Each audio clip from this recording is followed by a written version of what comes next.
তিনটি সুন্নাতকে যদি আপনি সব সময় ধরে রাখতে পারেন, আঁকড়ে ধরতে পারেন, তাহলে অবশ্যই আপনি আল্লাহর হাবিব সাল্লাল্লাহু আলাইহি সাল্লামের শাফায়াত আপনি পেয়ে যাবেন। সুবহানাল্লাহি ওয়া বিহামদিহি।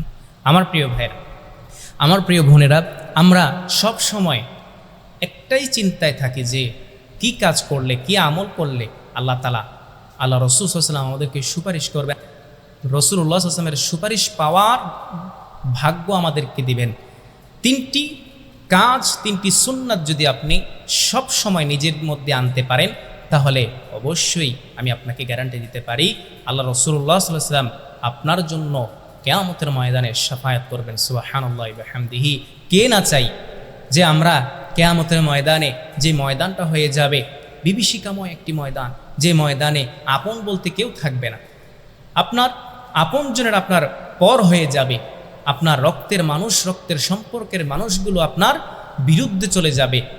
ওই কঠিন ময়দানে যেদিন কারো সাহায্য আপনি পাবেন না, সেই কঠিন ময়দানে আল্লাহর হাবিব সাল্লাল্লাহু আলাইহি ওয়াসাল্লাম আপনাকে সুপারিশ করবেন, শাফায়াত করবেন। এর চাইতে সৌভাগ্যবান ব্যক্তি আর কে হতে পারে?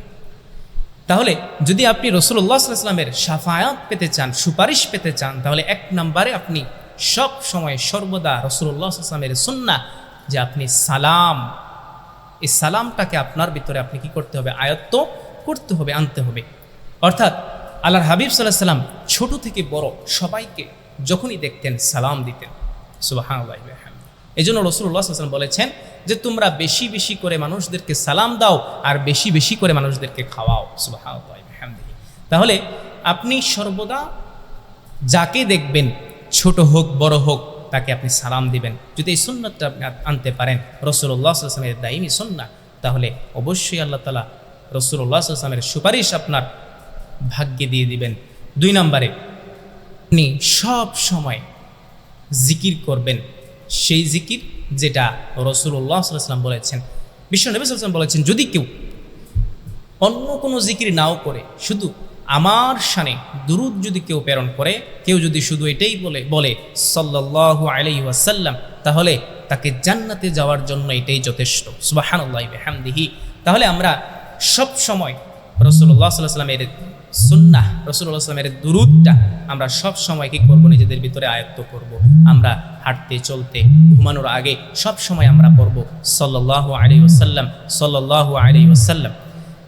যদি আমরা এই সাল্লাল্লাহু আলাইহি ওয়াসাল্লাম এই দুরূদটা যদি আমাদের ভিতরে আনতে পারি, তাহলে অবশ্যই আল্লাহ তাআলা আমাদেরকে জান্নাতে দিবেন এবং কিয়ামতের ময়দানে রাসূলুল্লাহ সাল্লাল্লাহু আলাইহি ওয়াসাল্লামের সুপারিশ আমাদেরকে নসিব করে দিবেন। তিন নম্বরে আমরা সব সময় আমাদের ডান হাতের ডান দিককে আমরা কি করব? প্রাধান্য দিব। আমরা যখনই যেটা করব ডান হাত দিয়ে করব। ডান হাতের যে সুন্নাহ, যে ফজিলত, রাসূলুল্লাহ সাল্লাল্লাহু আলাইহি ওয়াসাল্লাম বলেছেন, ভালো কাজ যখন আপনি করবেন তখন ডান হাত বাড়িয়ে দেন, মুসাফা করবেন। মুসাফা যখন করবেন আপনার সগীরা গুনাহগুলো আল্লাহ তাআলা মাফ করে দিবেন। রাসূলুল্লাহ সাল্লাল্লাহু আলাইহি ওয়াসাল্লামের এই সুন্নাহ, তিন নাম্বার সুন্নাহ হলো যে আপনি কি করবেন? কোনো মুসলিম ভাইয়ের সাথে যখন আপনার দেখা হবে, তাহলে আপনি কি করবেন?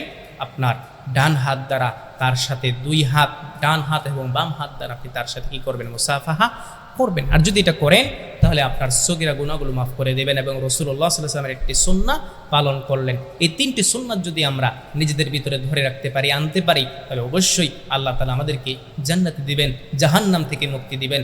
আল্লাহ তাআলার কাছে আমরা দোয়া করি যেন আল্লাহ তাআলা আমাদেরকে এই আমলগুলো করা তৌফিক দান করেন এবং কিয়ামতের ময়দানে আমাদেরকে জান্নাতি হিসেবে কবুল করেন। আমিন।